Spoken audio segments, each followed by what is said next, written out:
Oke, sudah ya. Ya, silakan Bung Emil. Terima kasih. Pertama-tama terima kasih untuk kesempatannya. Pada kesempatan ini saya akan berbicara tentang filsafat dan pembangunan di Indonesia Timur dengan studi kasus di Flores, Nusa Tenggara Timur. Jadi kemarin ketika diminta untuk berbicara tentang filsafat di Indonesia Timur, saya pikir saya hanya bisa berbicara tentang filsafat dan pembangunan di Indonesia Timur dari sudut pandang saya sebagai orang Flores. Jadi saya tidak terlalu tahu misalnya filsafat di Indonesia Timur, di Makassar, di Maluku, atau di Papua. Jadi saya mungkin pada kesempatan ini hanya menyaringkan tentang filsafat dan pembangunan di Indonesia Timur dengan studi kasus di Flores. Jadi struktur presentasi saya pada hari ini, yang pertama saya akan berbicara sedikit soal introduksi, lalu yang kedua saya akan membahas tentang pendidikan di Indonesia Timur secara garis besar, yang ketiga saya akan membahas tentang filsafat di Indonesia Timur, yang keempat saya akan berbicara tentang filsafat untuk pembangunan di Indonesia Timur, lalu yang kelima apa yang harus dilakukan untuk meningkatkan kualitas filsafat atau pengajaran filsafat di Indonesia Timur. Dan yang terakhir, saya akan menutup presentasi ini secara singkat. Oke, Indonesia Timur itu dikenal sebagai daerah yang tertinggal, baik secara fisik, sosioekonomi, dan budaya. Indonesia Timur ini terdiri dari 9 provinsi, itu mulai dari Bali, Sulawesi, Maluku, Papua, Flores, Timor, dan beberapa pulau yang lainnya. Dari beberapa pulau ini atau provinsi ini, hanya ada 2 provinsi yang pembangunannya itu kurang lebih sama dengan di Jawa. 2 provinsi ini adalah provinsi Sulawesi Selatan dan Bali. Sedangkan provinsi-provinsi yang lain di Indonesia Timur itu digolongkan sebagai provinsi yang tertinggal. Dan mayoritas desa tertinggal itu berdasarkan data itu sekitar 52.000 itu berada, mayoritasnya itu berada di Indonesia Timur. Nah, ketertinggalan pendidikan pembangunan di Indonesia Timur itu berdampak langsung terhadap pendidikan, proses pembelajaran dan pendidikan di Indonesia Timur. Jadi menurut apa yang saya lihat sejauh ini, pembangunan di Indonesia Timur itu berakibat secara langsung terhadap kualitas akademis dan kualitas intelektual orang-orang Indonesia Timur.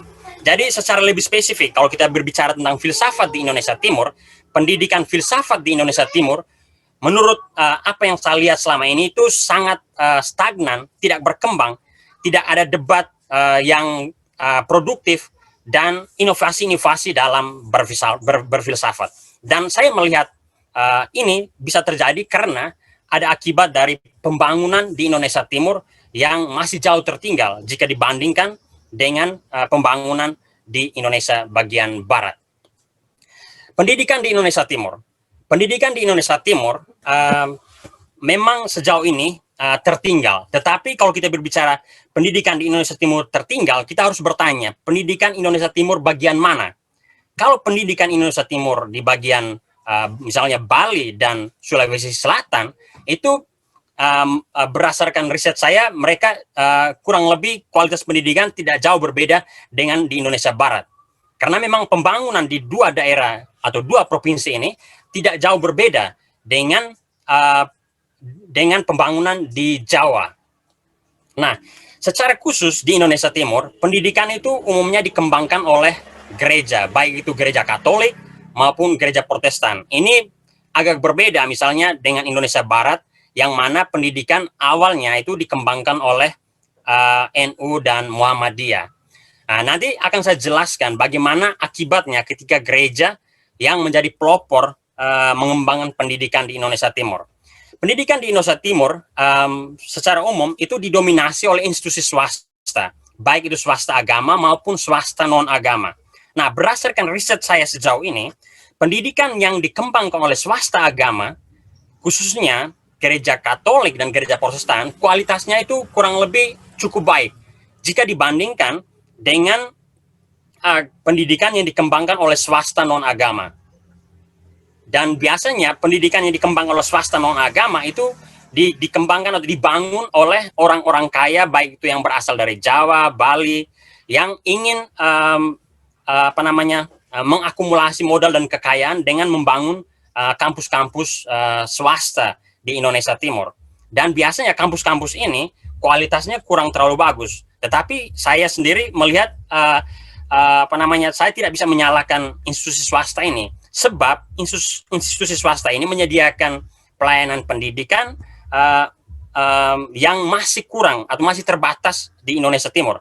Karena sejauh ini di Indonesia Timur, khususnya misalnya di NTT, kami cuma punya 2 universitas negeri, dan mayoritas universitas yang ada itu adalah universitas swasta, dan universitas negeri itu tidak bisa menampung atau melayani kurang lebih 5 juta penduduk Nusa Tenggara Timur. Karena itu, walaupun dengan kualitas yang kurang terlalu baik, saya sendiri merasa atau patut berterima kasih terhadap institusi swasta non agama yang menyelenggarakan pendidikan di Indonesia Timur, walaupun dengan kualitas yang tidak terlalu memadai. Ini infrastruktur pendidikan yang buruk ini menyebabkan rendahnya mutu pendidikan di Indonesia Timur. Ya, ini tidak terlalu sulit untuk melihat ini. Bisa saja dilihat dari misalnya rata-rata kelulusan UN di Indonesia Timur. Biasanya Indonesia Timur selalu menempati urutan paling akhir kalau kita melihat dari misalnya dari standar kelulusan atau nilai kelulusan ujian akhir nasional. Lalu pembangunan dan infrastruktur pendidikan yang buruk di Indonesia Timur ini itu menyebabkan apa yang saya lihat sebagaimana yang saya lihat yang biasa disebut sebagai brain drain. Jadi di Indonesia Timur hari ini memang pemerintah, baik itu pemerintah nasional maupun pemerintah asing, memberikan beasiswa atau kuota beasiswa kepada masyarakat Indonesia Timur, tetapi kebanyakan orang-orang yang telah mendapat beasiswa, baik itu LPDP maupun dari AAS, Australian Award Scholarship, atau Fulbright, kebanyakan dari mereka tidak pulang ke Indonesia Timur karena kualitas pembangunan di Indonesia Timur yang masih jauh tertinggal jika dibandingkan dengan pembangunan di Indonesia bagian Barat. Karena itu kebanyakan dari mereka setelah menyelesaikan pendidikan misalnya di luar negeri, umumnya atau pada umumnya mereka cenderung untuk bekerja misalnya di Bali atau di Jawa. Jadi orang-orang terbaik di Indonesia Timur itu tidak tinggal di Indonesia Timur.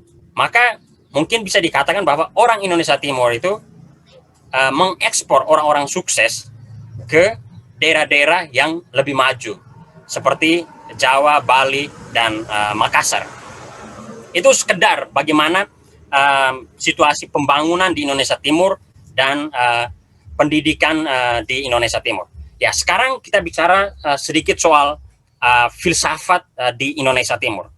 Menurut saya atau menurut pengamatan saya, filsafat adalah ilmu yang kurang diminati baik itu oleh pemerintah maupun masyarakat, dan menjadi domain studi kaum klerus atau kaum agamawan yang menurut saya cenderung mengagungkan filsafat status quo yang menyebabkan apa yang saya sebut sebagai involusi dalam berfilsafat.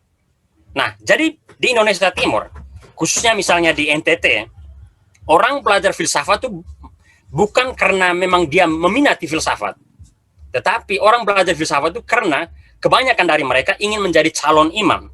Dan mempelajari filsafat adalah sebuah kewajiban agar nanti bisa ditabiskan menjadi seorang imam. Nah, ini mungkin agak sedikit berbeda pembelajaran filsafat di Indonesia Barat. Orang belajar filsafat di Indonesia Barat pada umumnya karena mungkin mereka sangat tertarik dengan ilmu filsafat.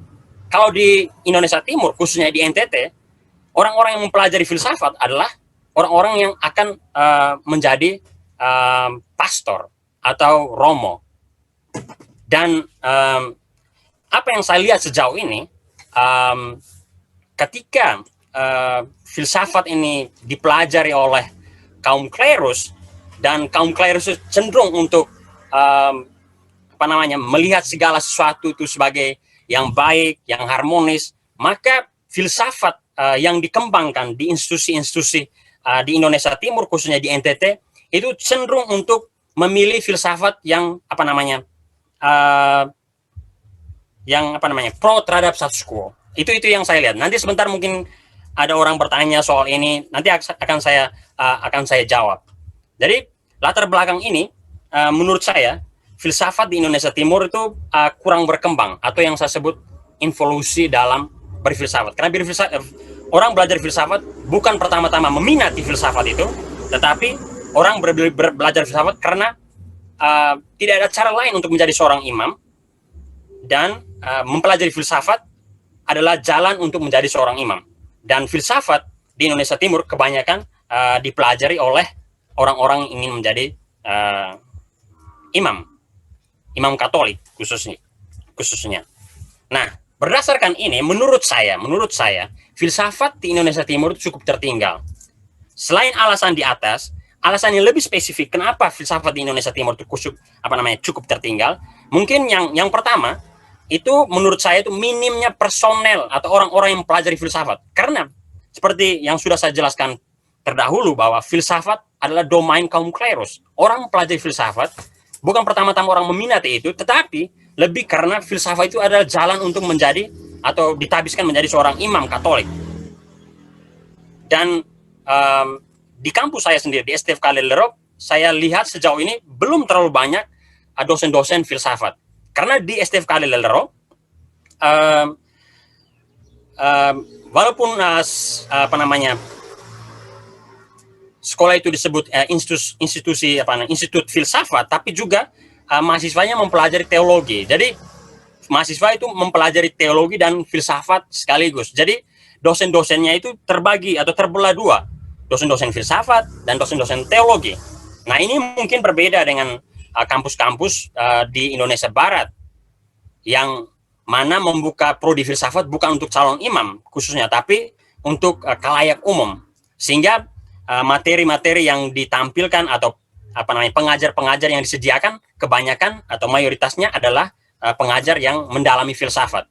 Kalau di Indonesia Timur, yang sejauh yang saya tahu, ada keterbelahan ini. Dosen-dosen di STF Kaliler itu setengahnya adalah orang yang setengah atau sepertiganya yang mempelajari filsafat, sepertiga yang lain adalah yang mempelajari teologi, dan sepertiga yang lain lagi itu mempelajari ilmu-ilmu sosial dan ilmu-ilmu lainnya. Oke, itu yang pertama. Yang kedua, yang saya lihat ya sejauh ini tidak ada kepercayaan diri dari pengajar dan peserta didik di Indonesia Timur untuk berfilsafat. Karena itu enggan membangun spesialisasi dan ingin menjadi ahli di segala bidang. Ya, kenapa saya mengklaim ini? Mengklaim hal saya mengatakan hal ini. Sejauh ini ketika saya tinggal di Indonesia Timur, membaca tulisan-tulisan dari orang-orang yang mempelajari filsafat khususnya di Nusa Tenggara Timur, kebanyakan dari mereka menulis misalnya di koran atau di jurnal akademik, jurnal mahasiswa, atau bahkan di jurnal ilmiah, mereka kebanyakan atau cenderung menulis hal-hal yang tidak berkaitan dengan filsafat atau tidak menjawab pertanyaan filsafat. Kebanyakan mereka bergelut dengan pertanyaan politik, pertanyaan sosiologi, dan pertanyaan-pertanyaan lain yang tidak terlalu berkaitan secara khusus dengan pertanyaan-pertanyaan filsafat. Misalnya, mengapa masyarakat NTT itu ada? Pertanyaan filsafat itu kayaknya kurang digeluti oleh baik itu oleh pengajar maupun oleh mahasiswa di Indonesia Timur. Jadi sejauh ini saya lihat tulisan-tulisan misalnya mahasiswa di STF Kalilerop ketika yang menulis di koran, ya mereka lebih cenderung untuk menulis secara sosiologis atau secara ilmu pembangunan atau secara ilmu politik. Kurang misalnya menulis dengan tinjauan filsafat yang ketat, yang baik. Misalnya seperti yang dilakukan oleh Martin Surajaya misalnya.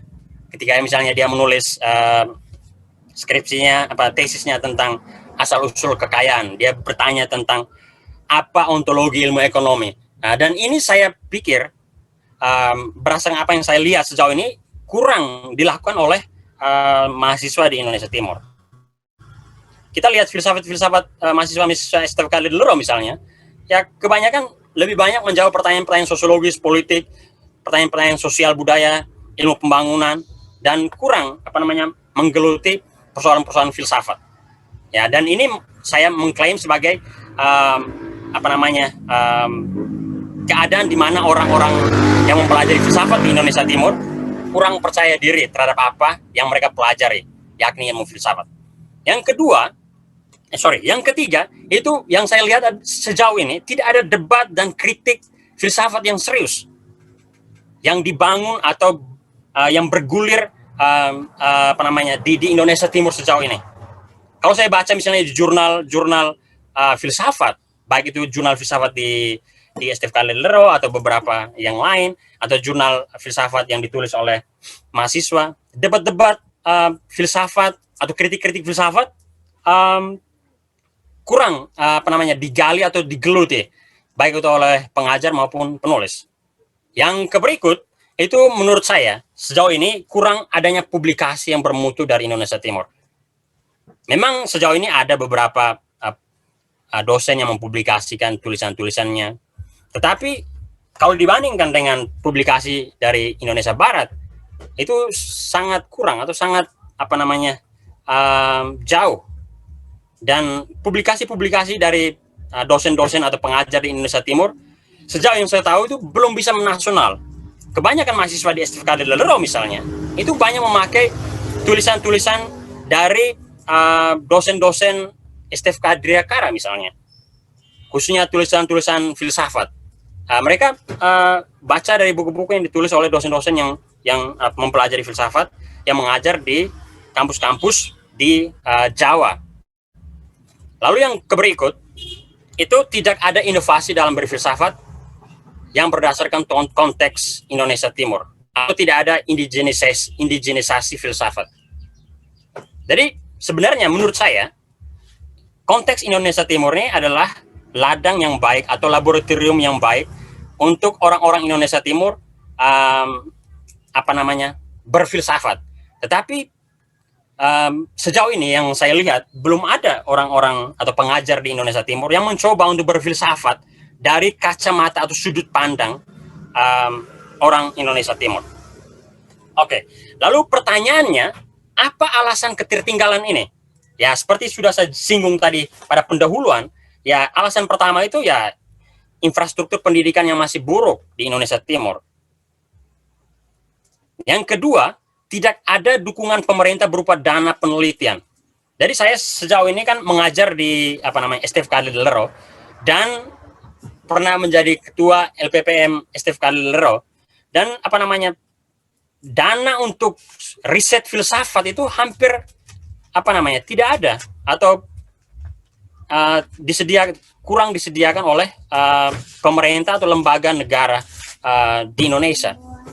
Sehingga banyak dosen-dosen filsafat misalnya, mereka beralih tidak lagi meneliti persoalan-persoalan filsafat, mereka justru meneliti persoalan-persoalan yang persoalan-persoalan politik atau persoalan-persoalan sosial, karena di sana ada dana. Dan ini saya sendiri merasa bahwa tidak bisa kita menyalahkan dosen-dosen di STF Kalilero atau dosen-dosen di Indonesia Timur, tapi mungkin perlu kita salahkan adalah pemerintah Indonesia itu sendiri, karena menurut pemerintah Indonesia, berdasarkan dokumen-dokumen yang saya pelajari atau berdasarkan tridharma perguruan tinggi, bahwa semua ilmu pengetahuan yang diproduksi di kampus-kampus itu harus memiliki manfaat praktis. Tapi filsafat sejauh pengetahuan saya itu susah untuk ditarik manfaat praktisnya. Dia bisa ditarik manfaat praktisnya kecuali analisis filosofis itu dipakai oleh ilmu-ilmu lain yang lebih praksis, misalnya sosiologi, ilmu kebijakan, dan ilmu-ilmu humaniora ya, yang lain. Lalu yang berikut, filsafat lebih banyak digeluti oleh kaum klerus. Ya, sudah saya singgung tadi, yang sudah nyaman hidupnya, dan menurut saya beberapa agak anti konflik dan perbedaan. Ya, kenapa saya katakan seperti ini? Misalnya kita menyuruh kalau di kampus-kampus kampus-kampus di Jawa misalnya, yang pengajarnya bukan kaum klerus, pastor atau romo atau siapa saja, kita bisa memberi penalti untuk dosen-dosen yang tidak mempublikasi atau tidak menulis. Kalau di kampus swasta agama di Indonesia Timur yang pengajarnya adalah kaum klerus, pastor, susah. Kenapa? Karena para pastor ini walaupun mereka tidak bekerja, tidak publikasi, mereka tetap dapat makan, minum 3 kali sehari. Nah, ini beda misalnya dengan pengajar awam misalnya. Kalau dia tidak publikasi, kampus bisa memberi penalti. Sedangkan di kampus-kampus agama di Indonesia Timur, misalnya STFK Delero, dosen-dosen filsafat atau dosen-dosen ilmu sosial yang tidak publikasi agak susah untuk diberi penalti. Karena kalaupun diberi penalti, misalnya gajinya tidak dibayar, dia tetap bisa hidup. Karena segala urusan ekonomi dan lain sebagainya untuk seorang imam atau kaum klerus ini sudah ditanggung oleh biara atau keuskupannya. Lalu yang berikut, menurut saya ketertinggalan ini terjadi karena tidak adanya keseriusan dalam membangun spesialisasi dalam berfilsafat. Ya, memang beberapa dosen yang saya lihat di Indonesia Timur mempelajari filsuf-filsuf tertentu, tetapi karena kurang keseriusan untuk membangun spesialisasi, mereka tidak bisa mengangkat apa yang mereka pelajari itu kepada level nasional, sehingga mereka bisa menjadi ahli yang benar-benar ahli di bidang apa yang mereka pelajari itu. Sejauh ini saya lihat belum ada dosen-dosen di Indonesia Timur misalnya yang ahli Habermas misalnya, atau ahli Zizek misalnya. Oke, yang berikut, tidak adanya kelompok minat dan epistemik filsafat tertentu. Sejauh ini yang saya lihat belum ada misalnya kelompok-kelompok epistemik atau kelompok minat filsafat tertentu, misalnya filsafat Karl Marx, ekonomi politik Marxis, atau filsafat Habermas, dan itu hampir tidak ada. Kebanyakan, dan kelompok minat itu sendiri sejauh ini yang saya lihat itu tidak tumbuh di kampus-kampus di Indonesia Timur. Nah, ini berbeda misalnya pengalaman saya belajar di Yogyakarta. Banyak sekali mahasiswa yang sudah belajar di kampus, mereka membangun kelompok-kelompok minatnya sendiri yang terlepas dari dunia kampus. Nah, ini tidak hidup kalau saya lihat di Indonesia Timur, ya khususnya di STFK Delero. Yang berikut, mempelajari filsafat bukan sebagai minat, ini sudah saya singgung tadi, tetapi sebagai kewajiban sebagai calon imam Katolik. Oke, yang berikut saya akan membahas sedikit soal filsafat dan pembangunan di Indonesia Timur. Oke, kesimpulan saya secara umum, hampir tidak ada hubungan antara filsafat dan pembangunan di Indonesia Timur. Pertanyaannya, apakah filsafat mempengaruhi pembangunan? Ya, sudah saya jelaskan tadi, filsafat yang diajarkan hampir tidak ada relevansi praktis. Lalu yang berikut, tidak ada kajian filosofis untuk pembangunan di Indonesia Timur, seperti Flores misalnya. Saya ini kan mempelajari hal-hal yang berkaitan dengan pembangunan di Indonesia Timur, khususnya di NTT. Tetapi sejauh pembacaan literatur saya, belum ada satupun kajian filosofis tentang pembangunan di Flores yang ditinjau dari aspek filsafat. Kebanyakan yang saya jumpai itu adalah tulisan-tulisan kajian antropologis sejauh ini. Yang berikut, filsafat diajarkan tanpa adanya inovasi. Karena itu hanya menjadi pengulangan-pengulangan ide dan teori-teori besar tanpa ada relevansi lokal. Misalnya, apakah pertanyaan filosofis yang diajukan Habermas relevan untuk menjawab persoalan filosofis di konteks Indonesia Timur? Nah, ini saya sendiri melihat belum ada pengajar atau mahasiswa di Indonesia Timur mencoba menggali itu. Oke, apakah pembangunan mempengaruhi perkembangan filsafat di Indonesia Timur? Pembangunan di Indonesia Timur sejauh ini menurut saya belum menghasilkan filsafat yang berdasarkan konteks Indonesia Timur atau indigenisasi filsafat ala Indonesia Timur. Nah, pertanyaan terakhir, apakah filsafat harus memiliki relevansi praktis di Indonesia Timur? Kalau menurut saya, ini perlu ada kombinasi antara tujuan teoritis dan praktis. Ini saya bayangkan misalnya seperti di Kuba ya, ketika Che Guevara membangun Kuba. Ini saya baca dari buku Ekonomi C terbitan Margin Kiri. Itu di sana Che Guevara itu tidak hanya memberikan pelajaran Marxisme untuk tujuan praktis, tetapi juga untuk tujuan teoritis. Jadi ada kampus-kampus yang dibangun secara khusus orang-orang mempelajari filsafat Marxisme, mempelajari Marxisme yang tidak ada hubungan dengan dunia praktis. Nah, dan saya bayangkan di Indonesia Timur perlu ada seperti ini, bahwa ada misalnya pusat studi di STF Kalideres yang khusus membahas filsafat untuk tujuan teoritis saja, tanpa ada tujuan praktis. Karena ilmu akan berkembang kalau orang memfokuskan diri pada tujuan teoritis tanpa diganggu oleh tujuan praktis. Nah, tetapi juga kita tidak ingin filsafat ini tidak memiliki manfaat praktis, maka filsafat harus juga STF Kalideres misalnya membangun program studi atau pusat studi yang menggeluti persoalan-persoalan praktis yang bisa dilihat dari sudut pandang filsafat. Jadi perlu ada misalnya pusat studi teoritis filsafat dan pusat studi teoritis praktis yang berkaitan dengan filsafat. Dan ini hanya mungkin menurut pandangan saya, kalau ilmu-ilmu sosial di Indonesia Timur juga berkembang, atau ilmu-ilmu humaniora yang lain itu juga berkembang di Indonesia Timur, antropologi, sosiologi, ilmu pembangunan. Kenapa? Orang hanya bisa melakukan refleksi filsafat kalau dia bisa dibantu oleh ilmu-ilmu lain. Karena itu perlu ada kerjasama lintas ilmu baik di kampus-kampus filsafat di Indonesia Timur. Yang saya lihat di STF Kalideres sejauh ini sudah baik, karena dosen-dosen di STF Kalideres misalnya itu tidak saja yang mempelajari filsafat, mereka juga mempelajari teologi, mereka juga mempelajari sosiologi dan antropologi. Nah, ini menurut saya adalah ekosistem yang baik untuk membangun filsafat yang tidak hanya bertujuan teoritis, tapi juga tujuan praktis. Karena semua personel atau personel yang ada di STF Kalideres itu menggeluti bidang studi lain selain filsafat.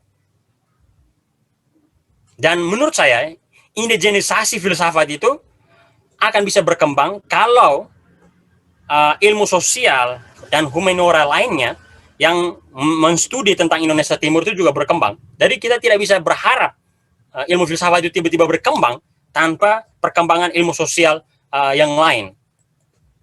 Oke, lalu pertanyaannya, apa yang harus dilakukan? Nah, saya menyediakan kurang lebih 2 solusi. Yang pertama itu solusi jangka pendek. Berdasarkan ketertinggalan Indonesia Timur, termasuk ketertinggalan dalam kajian dan pengajaran filsafat, maka yang perlu dilakukan menurut saya adalah kolaborasi antara Indonesia Barat dan Indonesia Timur. Bahkan kolaborasi ini bisa ditarik lebih jauh misalnya dengan kampus-kampus di luar negeri. Dan kolaborasi itu dalam bidang apa saja? Ya, kolaborasi itu ya bisa pada level kampus, komunitas, penerbit, jurnal, seminar, riset, dan kuliah online. Ya, beberapa bulan terakhir di STF Kalideres saya melihat beberapa dosen di STF Kadriakara memberikan kuliah online kepada mahasiswa di STF Kalideres. Baru-baru Frankie Budiman ya memberikan kuliah online kepada mahasiswa STF Kalideres. Saya pikir ini adalah hal yang baik yang muncul di masa pandemik dan perlu ditingkatkan atau dilanjutkan ketika pandemi COVID-19 ini selesai. Yang berikut, yang perlu dilakukan solusi jangka pendek adalah promosi filsafat untuk publik yang lebih luas. Ya, seperti yang sudah saya jelaskan tadi, bahwa filsafat di Indonesia Timur itu kebanyakan dipelajari oleh kaum klerus atau orang yang ingin menjadi imam. Maka perlu promosi filsafat agar dipelajari juga oleh orang yang bukan karena mau menjadi imam mempelajari filsafat, tapi juga sungguh-sungguh meminati filsafat atau sungguh-sungguh jatuh cinta pada filsafat. Nah, orang-orang seperti ini akan membuat filsafat semakin berkembang atau semakin produktif, karena mereka mempelajari filsafat bukan karena dipaksa atau sebagai kewajiban, tapi karena keinginan atau kemauannya sendiri. Dan promosi filsafat ini mungkin bisa dilakukan dengan profanisasi filsafat atau umatisasi filsafat. Filsafat yang sulit dan rumit, ya coba dibuat lebih profan, lebih gampang dan lebih mudah untuk dipahami oleh masyarakat luas. Yang berikut, solusi jangka pendeknya adalah dana penelitian filsafat itu perlu disediakan oleh negara dan juga kampus. Jadi negara tidak hanya menyediakan dana penelitian yang memiliki manfaat praktis, tapi juga memiliki manfaat teoritis. Karena manfaat teoritis ini menurut saya lebih penting daripada manfaat praktis. Kenapa? Karena manfaat teoritis ini satu saat pasti akan memiliki manfaat praktis. Ketika satu saat mungkin ada orang yang merasa bahwa apa yang dikaji oleh dosen-dosen filsafat di Indonesia Timur itu bermanfaat untuk pembangunan di Indonesia Timur. Ya, misalnya kalau seandainya dosen di Indonesia Timur meneliti secara teoritis tentang filsafat kemiskinan di Indonesia Timur, ya mungkin tidak ada manfaat praktis secara langsung, tetapi ketika ada orang lain yang menstudi tentang kemiskinan di Indonesia Timur, misalnya seorang sosiolog atau antropolog, mereka bisa memanfaatkan penelitian filsafat kemiskinan yang dihasilkan oleh dosen-dosen dari Indonesia Timur. Dan negara harus menyiapkan dana itu menurut saya. Jadi tidak boleh ada diskriminasi bahwa semua penelitian harus memiliki manfaat praktis secara langsung. Yang berikut, tujuan jangka pendek adalah mengkombinasikan filsafat sebagai tujuan teoritis dan tujuan praktis. Sudah saya jelaskan tadi. Yang terakhir itu perlu bangun spesialisasi dalam berfilsafat. Ini saya pikir yang kurang di Indonesia Timur. Mungkin saya lihat hanya di STF Kalelero, yang lain saya kurang di Papua atau di Maluku saya tidak bisa menjelaskan itu karena saya tidak tahu apa-apa tentang perkembangan filsafat di sana. Tetapi di NTT saya pikir orang yang mempelajari filsafat itu belum membangun spesialisasi yang secara baik. Karena itu mereka tidak bisa berkibar di level nasional. Oke, lalu solusi jangka panjang. Solusi jangka panjang adalah pemerataan pembangunan antara Indonesia Timur dan Indonesia Barat. Ini tidak bisa tidak. Karena pembangunan itu akan menentukan juga kualitas pembangunan dan pengembangan ilmu pengetahuan. Lalu pemerataan pembangunan menurut saya harus juga berarti pemerataan akses terhadap sumber-sumber ekonomi. Karena orang-orang yang mempelajari filsafat sejauh ini menurut saya, dalam 10 tahun terakhir memang ada orang miskin yang mempelajari filsafat di Indonesia Timur, khususnya di NTT. Tetapi sebelum 10 tahun terakhir, kebanyakan filsafat ini dipelajari oleh kelas menengah atas. Kenapa? Karena orang yang bisa mengakses pendidikan seminari di Indonesia Timur itu hanya golongan kelas menengah atas. Dan mereka ini nanti memutuskan untuk menjadi imam, lalu melanjutkan studi filsafat di STF Kalelero. Nah, baru 10 tahun terakhir, yang mempelajari filsafat ini ya ada orang-orang dari kelas menengah bawah. Orang-orang ini, berdasarkan riset saya, adalah orang-orang yang tidak bisa kuliah dan tidak ada jalan lain selain masuk biara. Dan banyak biara yang baru sekarang melihat Flores atau NTT sebagai ladang panggilan. Dan orang-orang ini merekrut calon-calon imam yang bukan dari seminari. Karena itu banyak orang-orang miskin sekarang mulai mempelajari filsafat. Nah, dan kalau seandainya orang yang mempelajari filsafat sekarang agak sedikit kiri atau kritis, ya mungkin salah satu alasannya ada beberapa orang-orang miskin yang sudah mulai masuk mempelajari filsafat. Jadi filsafat mulai agak bergerak sedikit ke kiri. Ya, kalau 10 atau 20 tahun yang lalu, kalau kita belajar filsafat di STF Kalelero misalnya, ya agak susah untuk bergerak agak progresif ke kiri. Apalagi kecenderungan agama Katolik yang kurang terlalu progresif dalam melihat filsafat yang progresif. Ya, itu menurut kesimpulan saya. Jadi dengan demikian, kualitas manusia yang baik akan meningkatkan ekonomi, pembangunan ekonomi, tetapi nanti ekonomi growth, pembangunan ekonomi akan mendorong pembangunan manusia di Indonesia Timur. Jadi sebagai penutup, filsafat dan pembangunan di Indonesia Timur menurut saya belum berkembang. Karena itu perlu ada kolaborasi, promosi, redefinisi peran di filsafat, dan dukungan negara untuk meningkatkan pengajaran filsafat khususnya dan peningkatan pembangunan di Indonesia Timur. Saya kira itu saja yang bisa saya sharingkan pada kesempatan ini. Nanti kalau ada pertanyaan atau komentar, saya akan menjelaskan lebih jauh apa saja yang sudah saya uraikan pada kesempatan ini. Terima kasih. Terima kasih Bung Emil atas paparannya. Di kepala saya ini sudah cukup banyak pertanyaan nih Bung Emil, nanti akan kita diskusikan sama-sama ya. Ya. Rio gimana? Apakah sudah bisa mikrofonnya Rio? Rio bagaimana? Apakah Rio sudah bergabung bersama kita? Mikrofonnya Rio diaktifkan coba. Di mikrofonnya masih belum menyala. Di gimana Rio? Halo? Coba? Halo? Ya. Bisa? Oke. Bisa, silakan. Rio, silakan. Kami mau mendengar bagaimana perspektifmu. Boleh saya katakan karena kamu baru lulus ya dari mahasiswa. Bagaimana sih gambaran atau perspektifmu sebagai mahasiswa pada saat itu atau orang muda pada saat itu untuk melihat perkembangan filsafat di Indonesia Timur? Kamu bisa sharing dengan kami. Tadi Bung Emil sudah cerita banyak dari perspektif akademisi. Nah, sekarang kami mau mendengar dari perspektif kamu sebagai saya katakan mahasiswa ataupun orang yang baru lulus dari kampus filsafat. Silakan Rio, kami berikan waktunya. Oke, selamat siang semuanya, selamat sore. Terima kasih untuk kesempatan yang luar biasa ini, kita saling berbagi informasi, kita saling sharing. Tadi Pak Emil sudah menjelaskan banyak tentang filsafat Indonesia Timur dalam hubungan dengan pembangunan.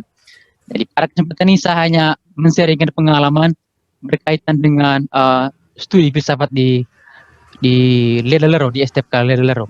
Sebelumnya informasi sederhana bahwa di NTT ada 2 kampus filsafat, satunya di Kupang, Santo Mikael Kupang, dan juga di STFK Ledellero. Tapi sebelum saya sharing lebih jauh, saya ingin menjelaskan sedikit sejarahnya tentang STFK Ledellero secara garis besar sehingga kita memiliki konsep yang sama tentang kenapa tadi dalam diskusi Emil Sassetolo sering berbicara tentang calon imam gitu. Oke. Sekolah Tinggi Filsafat Katolik Ledellero di Maumere pada awalnya adalah sebuah tempat pendidikan calon imam, dan itulah sebuah lembaga formasi untuk mendidik imam-imam pribumi. Kalau dulu banyak misionaris dari luar negeri yang mewartakan Injil, kabar gembira di Nusa Tenggara Timur. Nah, tapi ketika ada dokumen Maximum Ilut Paus untuk mendidik imam-imam pribumi, maka banyak misionaris dari Belanda mulai mendidik imam-imam pribumi. Jadi seminari adalah sebuah lembaga untuk mendidik calon imam. Itu didirikan pada tahun 1919 di Flores. Dan dalam sejarah bahwa tahun 1932 itu dimulai, tahun 1932 sudah ada tamatan filsafat dari Ledellero. Jadi ada sekitar 8 orang waktu calon imam pertama yang menyelesaikan filsafat di sekolah tinggi di Ledellero pada waktu itu. Hanya secara resmi tahun 1969 baru diakui oleh pemerintah, sehingga tahun 2019 yang lalu STFK merayakan ulang tahun yang ke-50 tahun. Tapi sebenarnya ulang tahun diakui oleh pemerintah, tapi sebenarnya studi filsafat pertama tahun 1932, dan pada waktu itu mahasiswanya belajar dalam bahasa Latin pada waktu itu. Oke. Kalau begitu banyak hal yang telah dikatakan oleh Pak Emil tadi, saya ingin menambahkan bahwa Sekolah Tinggi Filsafat Katolik Ledellero itu mendidik calon imam. Jadi sebagian besar mahasiswa di sana adalah calon imam yang nantinya akan menjadi pastor, akan menjadi romo di Flores. Tapi dalam perjalanan waktu, ada banyak orang yang memilih untuk meninggalkan panggilan menjadi imam dan memilih untuk menjadi awam. Dan mereka studi di Ledellero hanya untuk menjadi imam. Itu perlu kita pahami bersama, bahwa hanya orang yang studi di Ledellero, sedikit saja orang yang studi minat filsafat. Sebagian besar ada ingin menjadi imam. Karena apa? Persyaratan akademis untuk menjadi imam biarawan Katolik itu mereka harus belajar filsafat dan teologi. Ketika seseorang sudah menyelesaikan filsafat dan teologi, maka dia dianggap layak untuk dihabiskan menjadi imam, menjadi rohaniwan biarawan Katolik. itu suatu makanya kenapa tadi Pak Emil mengatakan banyak mahasiswa yang tidak berminat pada filsafat. Oke. Untuk membuktikan hal itu, ketika dibuat penelitian di perpustakaan Lelero, ada begitu banyak skripsi mahasiswa, mereka menulis tentang kitab suci, mereka menulis tentang musik liturgi, mereka menulis tentang budaya. Sebenarnya ini suatu keanehan, bagaimana mungkin seorang mahasiswa filsafat, dia menulis tentang kitab suci. Kalau ketahuan tentang spesifikasi filsafat, ketahuan tentang keilmuan, seharusnya yang mahasiswa filsafat menulis tentang filsuf. Kenapa hal ini terjadi? Saudara-saudara sekalian, di tradisi filsafat di Lelero bukan murni filsafat, tapi sudah berdialog dengan ilmu-ilmu sosial, ilmu-ilmu humaniora, dan teologi. Karena apa? Orang belajar filsafat bukan untuk menjadi filsuf yang murni, tapi pada akhirnya untuk menjadi biarawan misionaris, menjadi imam, dan untuk mengabdi masyarakat.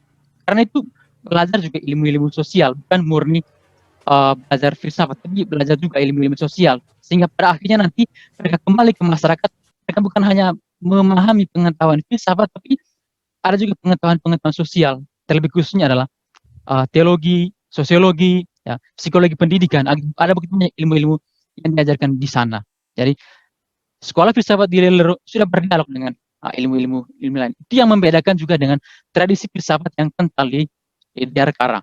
Karena di sana ada begitu banyak awam. Sementara di Lelero hampir sebagian besar adalah calon imam. Dan ada pengaruh positif. Karena apa? Hampir sebagian besar imam-imam yang menyelesaikan pendidikan di Lelero adalah imam-imam yang kritis, imam-imam yang progresif, imam-imam yang kritis terhadap pembangunan, dan juga mampu memberdayakan masyarakat. Karena apa? Mereka sudah dibekali dengan tradisi filsafat yang baik. Mereka sudah berdialog dengan ilmu-ilmu sosial, sehingga ketika mereka kembali ke masyarakat, mereka bisa mengadvokasi masyarakat untuk mengembangkan sektor ekonomi lokal. Bukan hanya pewartaan, agama, tapi juga memberdayakan masyarakat. Dan kebanyakan tamatan Lelero kalau yang menjadi imam, kebanyakan menjadi imam yang progresif, imam yang cerdas, kritis terhadap pembangunan, dan juga tanggap terhadap perekonomian umat. Seperti itu. Oke. Dan juga yang saya lihat di sana, tradisi yang baik di Lelero itu, kampusnya sangat terbuka untuk berdialog dengan mahasiswa, terbuka juga dengan kritikan-kritikan dari mahasiswa. Itu karena apa? Tradisi pemikiran kritis dari Habermas misalnya, dari mazhab Frankfurt begitu kental di sana. Jadi dosen-dosen di sana mengajarkan mahasiswa untuk berpikir kritis. Ya. Ketika terjadi persoalan-persoalan dalam kampus, dalam sekolah, jadi mahasiswa yang sudah dibekali oleh cara berpikir kritis kembali menyerang kampus ketika ada kebijakan-kebijakan yang tidak sesuai dengan kepentingan umum. Jadi ini hal yang baik, tradisi yang baik di Lelero, sehingga tamatan-tamatan dari sana sangat kritis di masyarakat. Dan berdasarkan beberapa pengalaman lulusan filsafat di Lelero, ketika kembali ke masyarakat itu menjadi kelompok-kelompok yang para imam, biarawan-biarawati yang bukan hanya ahli dalam bidang agama, tapi juga mereka bisa memberdayakan ekonomi umat. Karena sudah dibekali dengan keterampilan selama dia masih belajar di Lelero. Oke, itu yang pertama. Yang kedua, itu terlibat dalam advokasi sosial. Ada begitu banyak persoalan-persoalan di Flores, misalnya pertambangan, tentang kemiskinan, tentang perdagangan orang, dan sebagian besar pejuang-pejuang kemanusiaan adalah tamatan-tamatan yang sudah pernah mengenyam pendidikan di Sekolah Tinggi Filsafat Katolik Lelero. Mereka menjadi tokoh-tokoh yang menggerakkan umat. Mereka menjadi tokoh-tokoh yang melawan pemerintah, melawan investor yang mencoba mengeksploitasi alam Flores yang begitu indah. Ada banyak pertambangan di Flores selama ini berhasil diusir investornya itu karena lulusan dari Lelero yang kritis dan juga bisa mengadvokasi masyarakat untuk lebih baik memberdayakan ekonomi masyarakat daripada menerima investor sesuai dengan keadaan geografis di Flores. Dan sejarah mencatat bahwa keberhasilan misi pendidikan di Flores itu karena kehadiran Sekolah Tinggi Filsafat Katolik Lelero. Sekolah-sekolah bermutu di Flores itu sebagian besar adalah sekolah-sekolah yang dimiliki oleh Gereja Katolik, dan pemiliknya adalah tamatan-tamatan filsafat. Oke, itu beberapa keunggulan ya. Makanya di Leler bukan hanya studi filsafat, tapi studi juga ilmu-ilmu sosial. Oke, tapi ada beberapa hal yang menurut saya kurang, artinya tradisi akademiknya semakin ke sini mahasiswanya kurang begitu rajin, kurang begitu untuk berdiskusi masalah-masalah sosial. Itu karena apa? Di Sekolah Tinggi Filsafat Lelero, jadi sebagian besar di sana adalah mahasiswa yang adalah calon imam. Di sana ada dua lembaga. Di satu sisi mereka adalah mahasiswa filsafat yang bersekolah di Lelero, tapi di sisi lain mereka adalah calon biarawan. Dan mereka adalah tinggal di asrama-asrama. Sebagian besar mahasiswa di sana adalah tinggal di asrama-asrama. Jadi ada dua institusi besar di sini. Pada pagi harinya mereka menjadi seorang mahasiswa, sore harinya mereka menjadi biarawan dengan aturannya masing-masing. Sehingga ada begitu banyak perbenturan berkaitan dengan kegiatan akademik, berbenturan dengan kegiatan-kegiatan yang ada di biara atau di asrama. Sehingga kadang-kadang terjadi polemik antara dua institusi ini karena setiap dua institusi ini memiliki aturannya masing-masing. Sekolah mendidik mahasiswa supaya menjadi mahasiswa yang terlibat aktif di kampus, tapi di biara mereka harus menuntut mahasiswanya supaya berdoa dengan jam-jamnya tertentu. Beda dengan mahasiswa di kampus luar, setiap hampir 24 jam untuk kampus. Kalau di Lelero, dan mahasiswa harus membagi waktu dan mereka harus berada di biara untuk menjalani kegiatan kerohanian dengan formasinya masing-masing, dengan aturannya masing-masing. Sehingga kadang-kadang terbengkelai. Di satu sisi mereka seorang biarawan, di satu sisi mereka sebagai seorang mahasiswa. Berkaitan dengan perkembangan filsafat di Lelero, sebenarnya bukan terbelakang, bukan terbelakang seperti yang dikatakan oleh Emil Sestol, tapi karena perkembangan filsafat di timur, khususnya di Lelero, kebanyakan fokusnya lebih ke praktis. Ya. Orang studi filsafat bukan hanya filsafat in se untuk dirinya sendiri, untuk kegiatan teoritis semata, tapi mengajak mahasiswanya agar bisa menjadi bisa mengaplikasikan studi filsafatnya untuk masyarakat. Jadi seluruh mata pelajaran perkuliahan di sana mengarahkan masyarakat, mengarahkan mahasiswa agar ketika mereka kembali ke masyarakat mereka bisa buat sesuatu. Yang diajarkan di sana kebanyakan adalah filsafat praktis, bagaimana bagaimana berhomili dengan baik, bagaimana berdialog dengan masyarakat, bagaimana mengadvokasi kebijakan masyarakat. Jadi hal-hal praktis itu yang kebanyakan diajarkan. Oke. Yang terakhir, sharing saya sederhana, khusus untuk filsafat Katolik Lelero masih kurang terbuka dengan kampus-kampus lain, masih kurang berdialog dengan kampus-kampus lain, sehingga ada begitu banyak hal-hal berkaitan perkembangan filsafat yang kurang begitu update di Lelero. Mungkin suatu kritik untuk kami yang masih belajar filsafat ke depan lebih menjalin suatu kerjasama filsafat Indonesia, filsafat dengan adanya kegiatan selama sepekan ini, akhirnya membuka sebuah wawasan baru untuk bagaimana mengembangkan antara filsafat barat yang diidentikan di Akara, di UGM dengan filsafat timur di Flores untuk sama-sama berdiskusi, sama-sama berdialog untuk mengembangkan filsafat khas Indonesia dan juga sama-sama berjuang untuk penelitian dari filsafat. Ada begitu banyak hal di timur yang perlu digali sesuai dengan kearifan lokal yang ada di timur. Sebenarnya bukan filsafat timur di Flores dan di Momere bukan terbelakang, tetapi kebanyakan belum digali lah kearifan lokal yang harus dipublikasikan ke global dan nasional. Mungkin demikian sharing sedikit dari saya. Dalam perjalanan waktu kita akan berdiskusi banyak hal tentang filsafat di timur, khususnya di Lelero. Terima kasih. Salam. Iya, terima kasih Rio dan Bung Emil. Sebelum saya menanyakan pertanyaan-pertanyaan yang diberikan oleh para peserta ya, saya ada pertanyaan sedikit agak nyeleneh nih. Kalau misalnya ketika kita bicara tentang filsafat, ketika waktu studi di Jawa atau tempat lain kan filsafat itu, atau bahkan di media kalau kita baca tuh, filsafat itu identik dengan studi kaum ateis.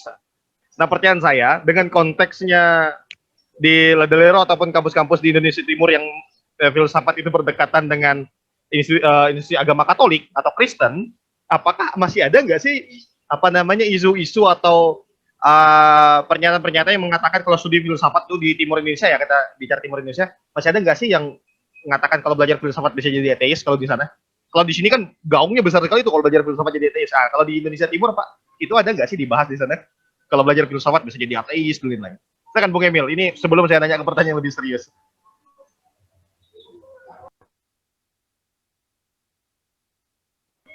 Mikrofonnya, Bung Emil.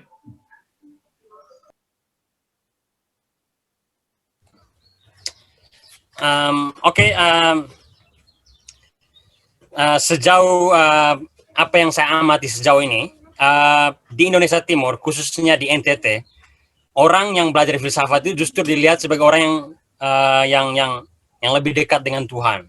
Karena sudah saya katakan tadi bahwa filsafat itu sangat identik dengan kaum klerus. Jadi kalau di apa namanya di Indonesia Timur, khususnya di NTT, orang yang mempelajari filsafat itu menjadi primadona dalam masyarakat, dianggap orang yang tahu segalanya.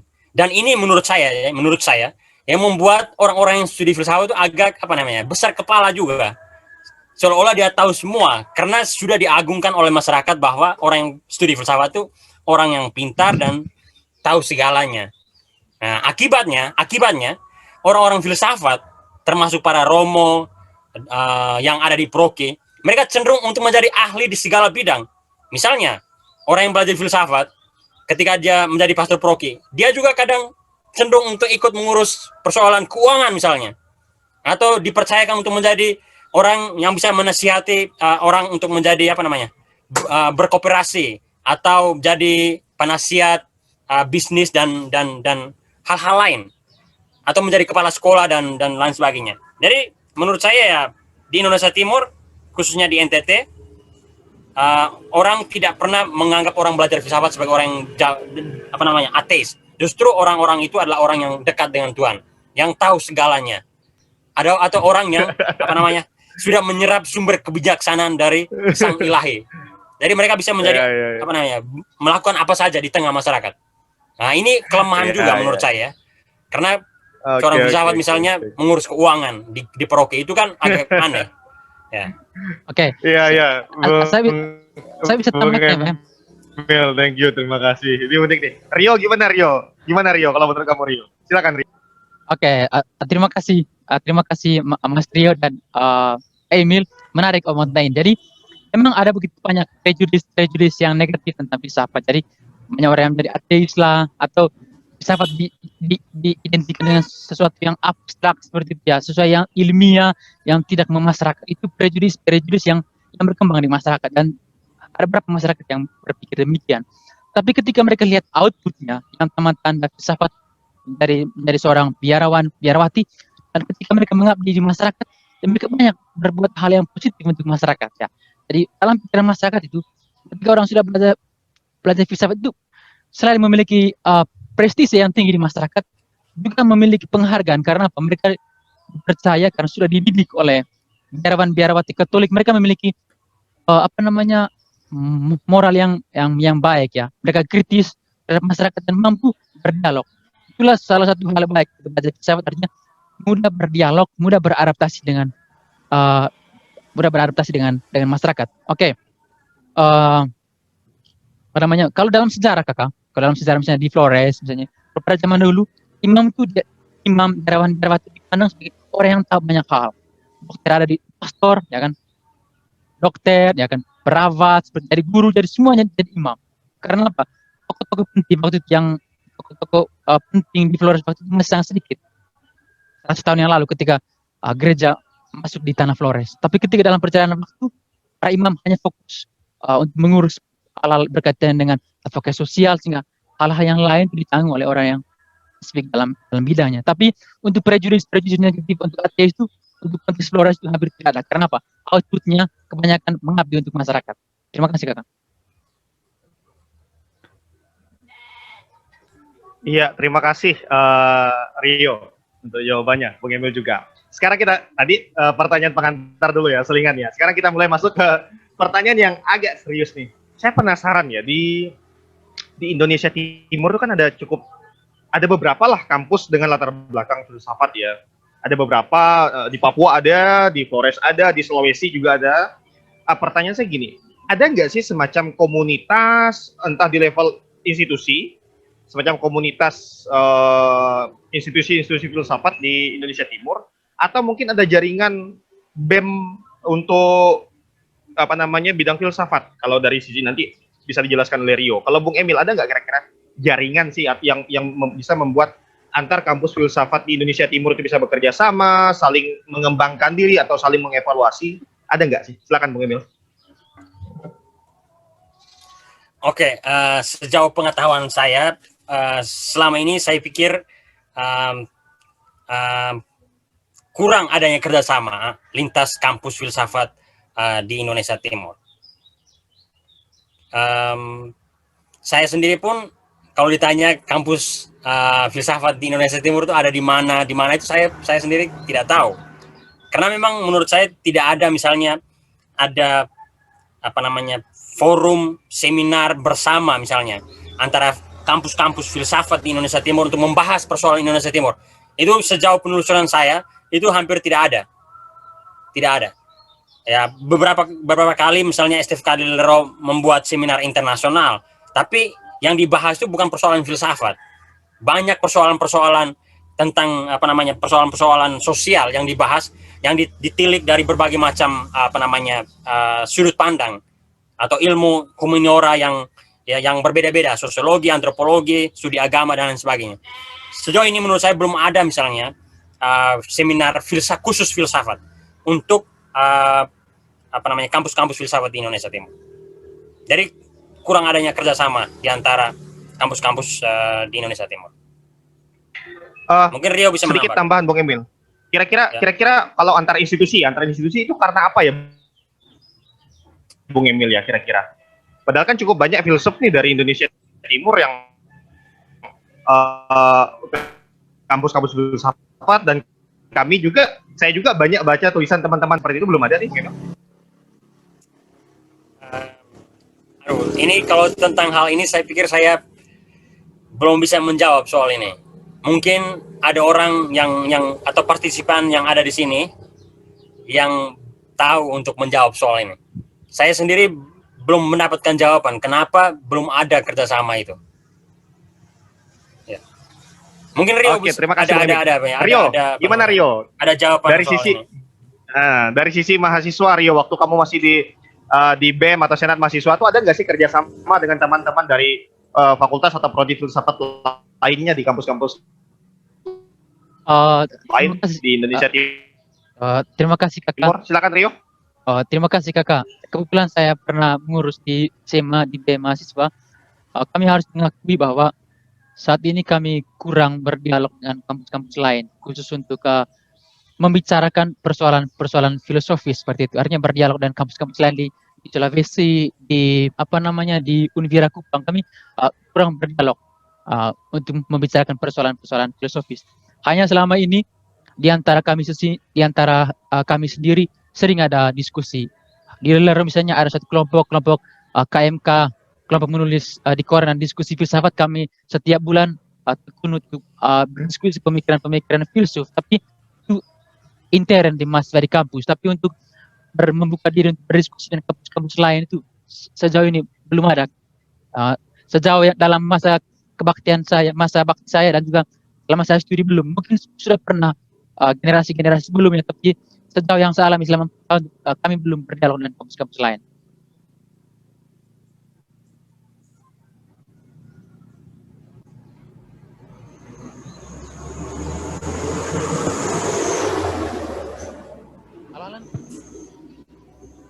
Oke, thank you.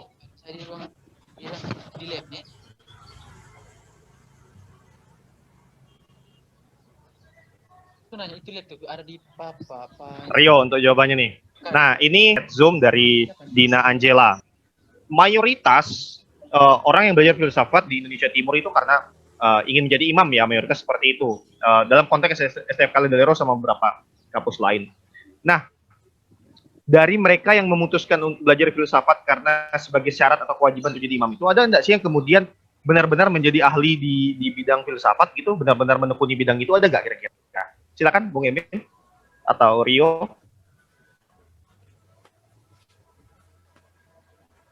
Oke. Pak Emil.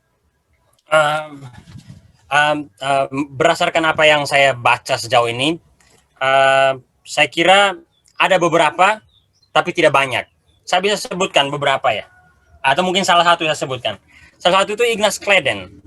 Jadi Ignaz Kleden ini kan tamatan dari STF Kalidelero, dan dia ini orang yang akhirnya mempelajari filsafat dengan spesifikasi kalau tidak salah itu Karl Popper, dan ya, dia juga membaca banyak hal, tapi juga dia saya pikir tahu baik tentang Habermas, dan tulisan-tulisan Ignaz Kleden ini kan gabungan antara mempelajari filsafat dan sosiologi, karena dia S1, S2-nya filsafat, S3-nya sosiologi.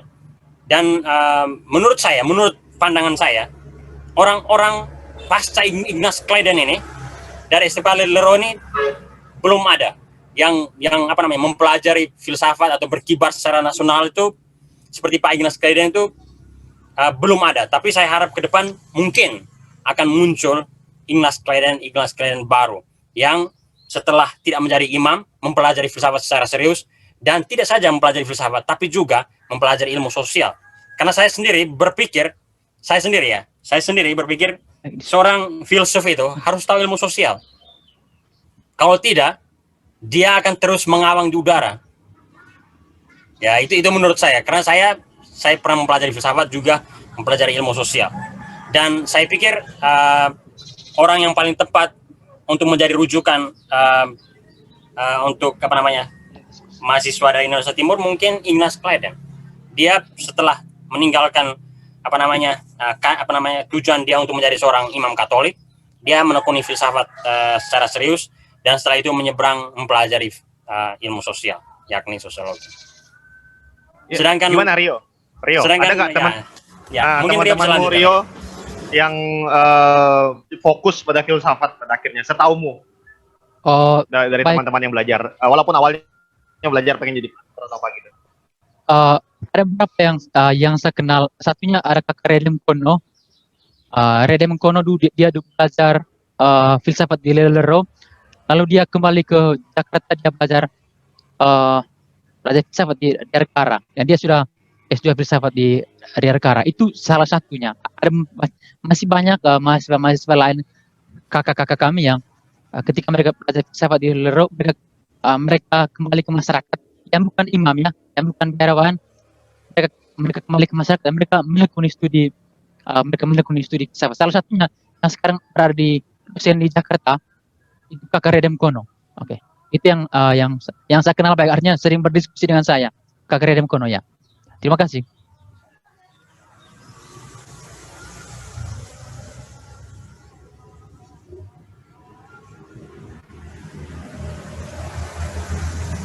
Iya, terima kasih Bung Emil dan Rio. Ini ada satu pertanyaan menggelitik di kepala saya. Ada satu pertanyaan menggelitik di kepala saya. Tadi kan diceritakan bahwa yang belajar filsafat itu kan rata-rata karena pengen jadi imam ya. Nah, pertanyaan saya ini gini, ada nggak sih orang yang semenjak awal itu pengen belajar filsafat dan bukan pengen jadi imam? Apakah regulasi di kampus-kampus di Indonesia Timur ini kita masih ngomong bicara akademis ya, kita belum masuk ke wilayah komunitas. Apakah regulasi di kampus-kampus filsafat di Indonesia Timur tuh hanya menerima untuk calon imam, ataukah dimungkinkan yang bukan calon imam? Silakan. Oke, sejauh ini seperti yang saya lihat, kampus-kampus di Indonesia Timur pada umumnya memprioritaskan orang yang akan studi sebagai calon imam, mempelajari filsafat untuk menjadi imam. Tetapi dibuka sedikit kuota untuk mereka yang sejak awal ingin mempelajari filsafat. Misalnya di STF Kalidelero itu mungkin tidak lebih dari 10% mereka yang sejak dari semester 1 adalah mahasiswa awam. Nah, nanti mahasiswa awam nih kalau di STF Kaleler itu akan bertambah dengan sendirinya. Karena orang yang awalnya mempelajari filsafat untuk menjadi imam keluar di tengah jalan dan tetap mempelajari filsafat sampai mendapat gelar S1. Tapi orang yang sejak awal memutuskan untuk mempelajari filsafat itu pada umumnya sedikit, tidak banyak. Lagi pula kalau berdasarkan pengalaman saya, karena saya juga studi di STF Kaleler untuk S1-nya, banyak mereka yang mulai sejak awal belajar filsafat, yang masuk sejak awal belajar filsafat, itu kemungkinan besar, menurut saya, kemungkinan besar, minat mereka terhadap filsafat itu kecil. Kenapa saya katakan demikian? Karena kebanyakan dari mereka itu tidak lulus di semester 3. Karena ada standar kampus IPK 2,50 atau 2,25. Banyak mahasiswa awam yang masuk studi, kebanyakan mereka tuh tidak melewati itu. Itu ketika saya studi filsafat 10 tahun yang lalu. Saya tidak tahu sekarang. Tapi saya pikir orang yang mempelajari filsafat sejak awal atau awam yang mempelajari filsafat sejak awal itu sangat sedikit. Dan kampus memberi kuota yang sangat sedikit.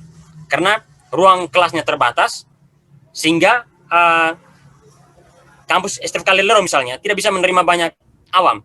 Ya, misalnya kami di STF Kaleler saat ini, kita mengajar tingkat 1, tingkat 2, dan tingkat 3, itu kita harus mengajar 2 kali. Karena satu angkatan dibagi 2 kelas. Karena kelasnya kecil, maka harus dibagi 2 kelas. Kalau dibuka agak besar, atau dibuka untuk awam lebih banyak mendaftar di STF Kaleler, maka konsekuensinya harus STF Kaleler membangun ruangan kampus yang baru dengan ruangannya lebih luas. Karena memang sejak awal STF Kaleler itu didesain untuk mendidik calon imam, baik imam pribumi maupun imam misionaris, bukan untuk mendidik awam mempelajari filsafat. Saya kira demikian. Mungkin Rio bisa menambahkan. Nah, kalau Rio sebelum Rio jawab ya, kalau Rio ini saya tambahkan nih pertanyaannya ada dari Dina Angela juga. Apakah di bawahnya dari Noval Kusuma, apakah kemudian entah itu orang yang mempelajari filsafat di Indonesia Timur itu karena sekali lagi saya mengerti konteksnya, kedekatan dengan institusi agama, kedekatan dengan institusi agama ini, kemudian orang belajar filsafat, apakah kemudian filsafat itu hanya menjadi semacam batu loncatan untuk mencapai target menjadi imam, ataukah di sana itu ketika orang belajar filsafat itu benar-benar karena pengen belajar filsafat sih, gimana gambarannya Rio ketika kamu jadi mahasiswa itu filsafat sebagai batu loncatan atau filsafat orang belajar filsafat ya karena pengen belajar filsafat? Silakan Rio. Oke, terima kasih kakak. Pada dasarnya pembentukan Sekolah Tinggi Filsafat Katolik Lelero itu sebagai sebuah institusi untuk mendidik calon imam.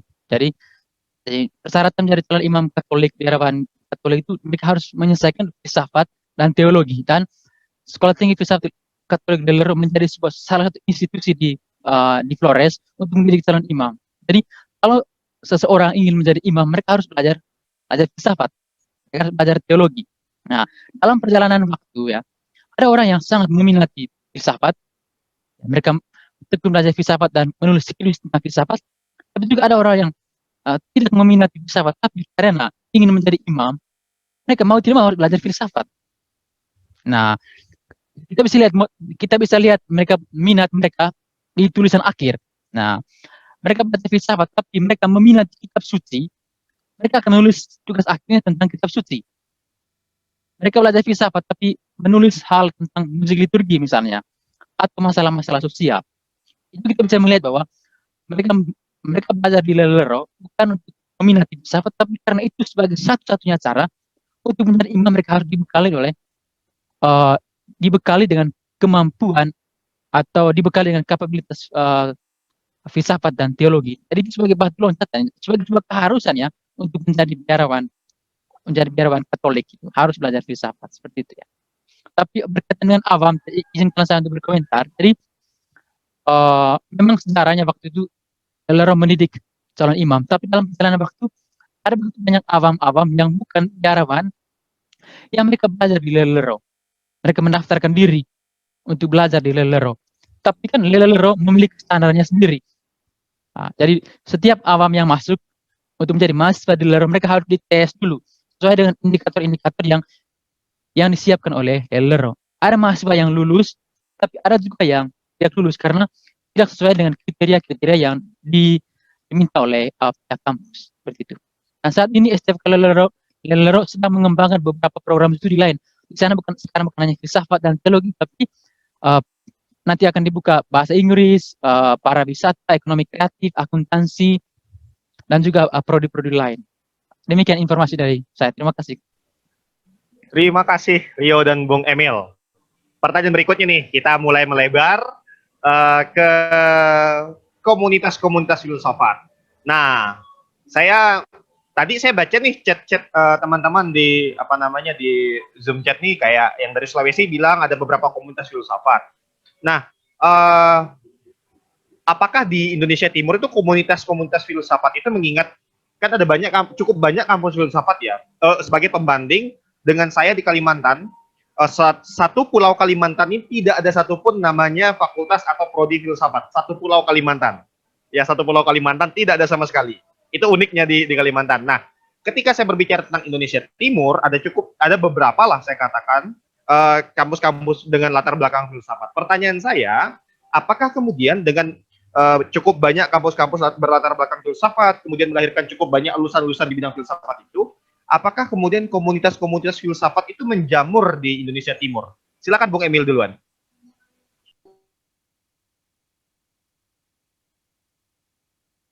Sorry, bisa diulangi pertanyaan yang terakhir tadi? Saya kurang tanggap, sorry.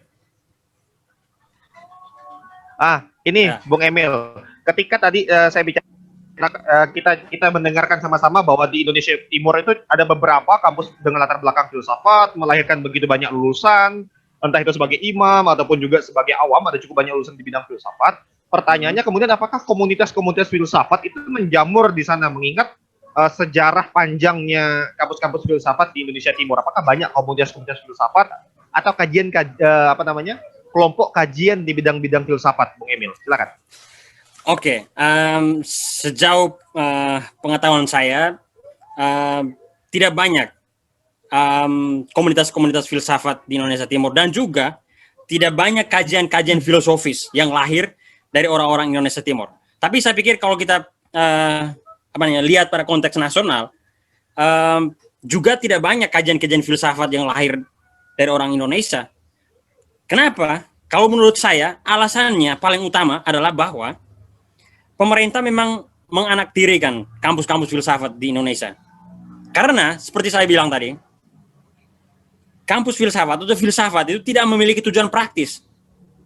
Sedangkan pemerintah sejak awal membangun pendidikan di Indonesia menginginkan bahwa pendidikan itu harus memiliki manfaat praktis.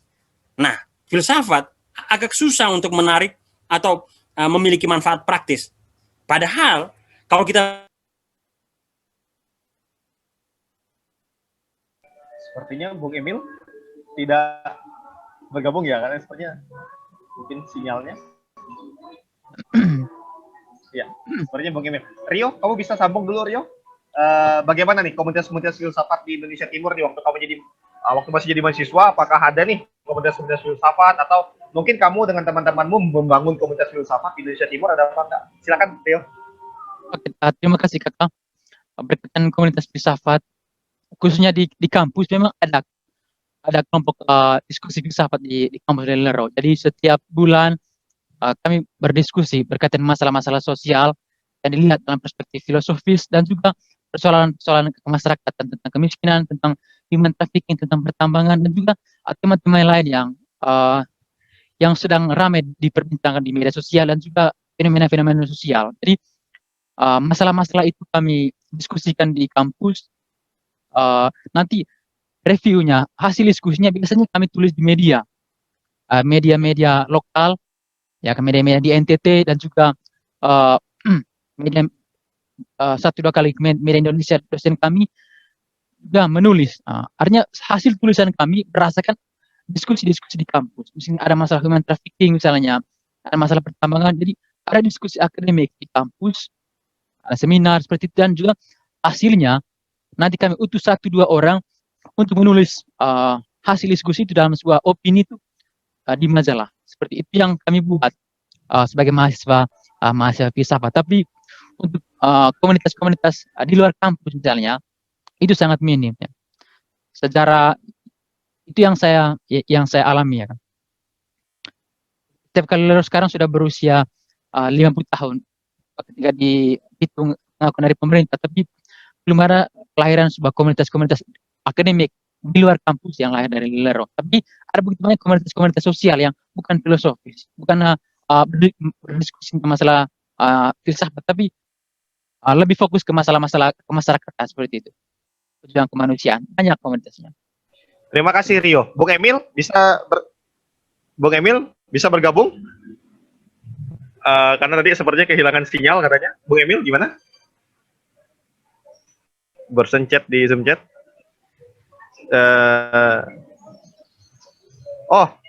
Operator bisa buka mute-nya Bung Emil sebentar.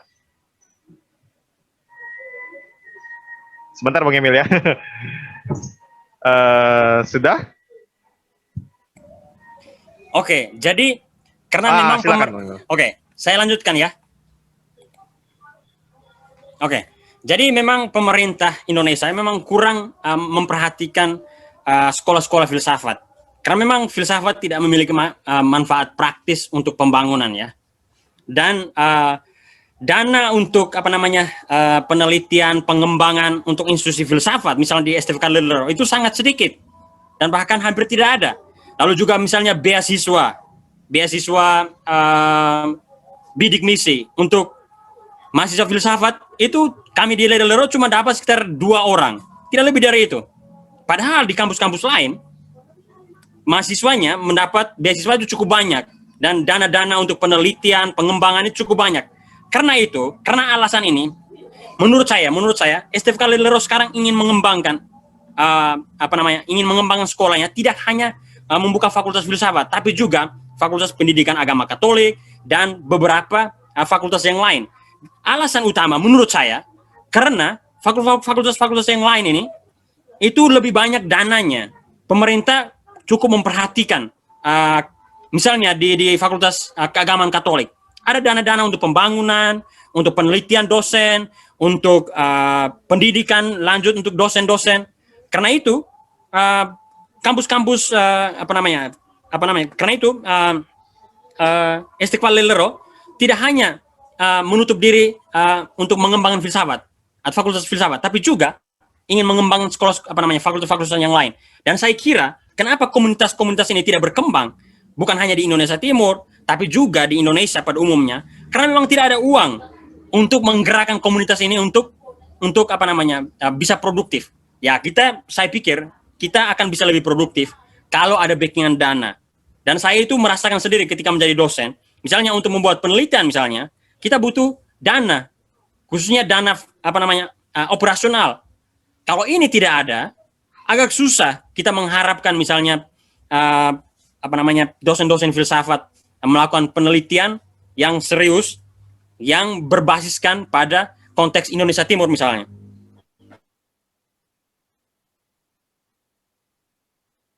Iya, sepertinya Bung Emil kehilangan sinyal lagi nih, tiba-tiba hilang. It's okay. Nanti kalau Bung Emil sudah bergabung lagi, akan kita coba tanyakan lagi. Rio, ketika kamu menjadi mahasiswa atau sekarang ketika kamu mengajar, apakah di Indonesia Timur itu disediakan cukup banyak perpustakaan ataupun literasi yang berkaitan dengan filsafat yang bisa diakses bukan hanya oleh mahasiswa tetapi oleh publik? Apakah ada tersedia tempat baca atau perpustakaan yang dalam bidang filsafat yang bisa diakses oleh publik dan memiliki kualitas yang cukup bagus, Rio? Terima kasih kakak.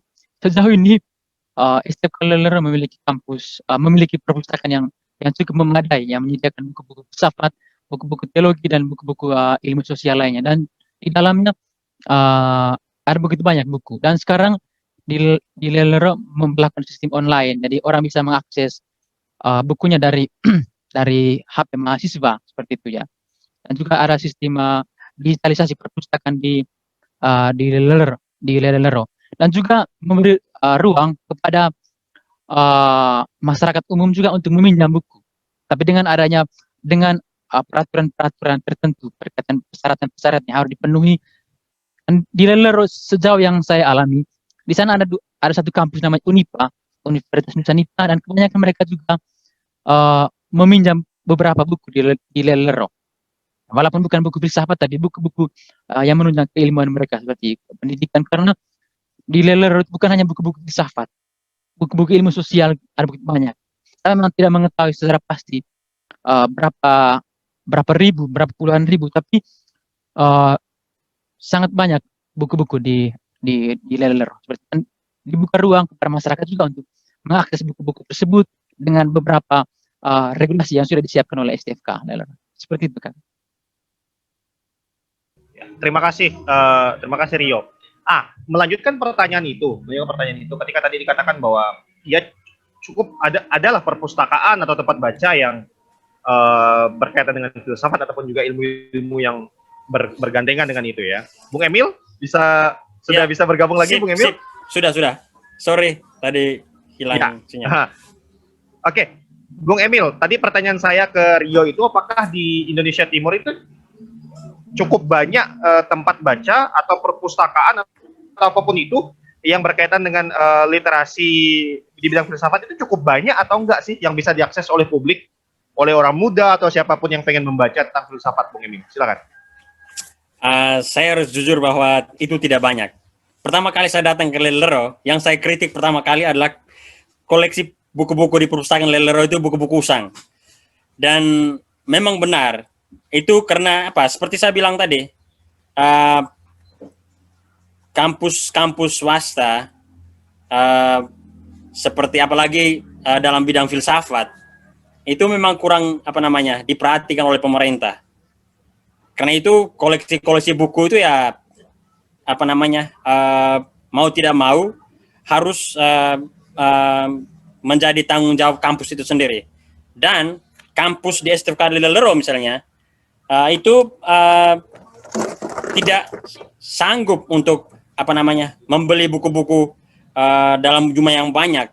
Karena kampus STFK Lelero ini kan kampus yang sangat murah.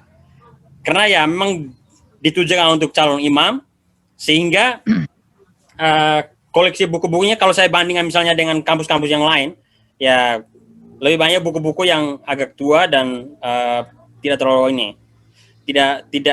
terlalu banyak yang baru. Tapi akhir-akhir ini STFK Lelero sudah mengupayakan untuk membeli buku-buku baru. Itu baru beberapa tahun terakhir yang saya lihat. Apalagi kalau kita lihat perpustakaan STFK Lelero, saya tidak tahu di tempat lain. Di STFK Lelero itu perpustakaannya sejak saya studi sampai sekarang tuh masih gedung yang sama, tidak berkembang. Padahal sudah 10 tahun. Perpustakaannya masih kecil, tidak berkembang. Padahal saya sudah studi filsafat sudah 10 tahun yang lalu. Dan ini mengindikasikan bahwa memang tidak banyak koleksi-koleksi buku di STFK Lelero. Dan STFK Lelero, kalau untuk di NTT itu salah satu kampus favorit. Kalau kampus favorit sudah seperti ini, apalagi kampus-kampus yang lain, apalagi komunitas-komunitas yang lain, pasti lebih tertinggal. Saya mengatakan STFK Lelero tertinggal, tetapi di NTT STFK Lelero itu bisa nomor 1 atau nomor 2 perpustakaannya, kualitas perpustakaannya. Tapi kalau dibandingkan misalnya dengan UGM atau Sanata Dharma atau perpustakaan UI yang megah itu, saya pernah beberapa kali ke sana, tidak ada apa-apanya STFK Lelero. Jadi apalagi komunitas-komunitas kecil yang berdiri sendiri di luar kampus itu bacaan filsafatnya sangat rendah, sangat kurang. Tapi sekarang memang ada misalnya pemuda NTT yang menggalang buku untuk NTT. Memang ada upaya itu. Tapi menurut saya upaya ini baik tapi kurang. Ini harus pemerintah yang melakukan itu, menyelenggarakan pengadaan buku dan lain sebagainya untuk kampus-kampus baik swasta maupun negeri. Karena Indonesia Timur ini berkembang ini bukan karena kampus negeri. Indonesia Timur itu menjadi cerdas dan lain sebagainya. Itu karena kampus swasta. Karena kampus negeri itu cuma 1 atau 2. Kami di NTT itu sudah bertahun-tahun hanya punya Undana sebagai kampus negeri. Sekarang ya baru ada Unimor yang baru dinegerikan beberapa tahun yang lalu. Jadi, kalau memang pemerintah serius membangun Indonesia Timur, termasuk membangun studi filsafatnya di Indonesia Timur, maka pemerintah tidak boleh mendiskriminasi kampus swasta dan kampus negeri. Kalau pemerintah masih mendiskriminasi kampus swasta dan kampus negeri, saya kira Indonesia Timur tidak akan berkembang sampai kapanpun. Saya kira demikian saja.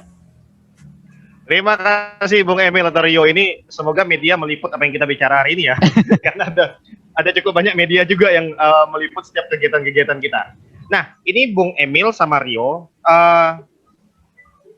apakah kemudian dengan minimnya literasi, maksud saya minimnya perpustakaan ataupun tempat baca berkaitan tentang filsafat itu, kemudian juga bisa saya simpulkan bahwa minim juga penerbit-penerbit lokal yang bergerak di bidang filsafat.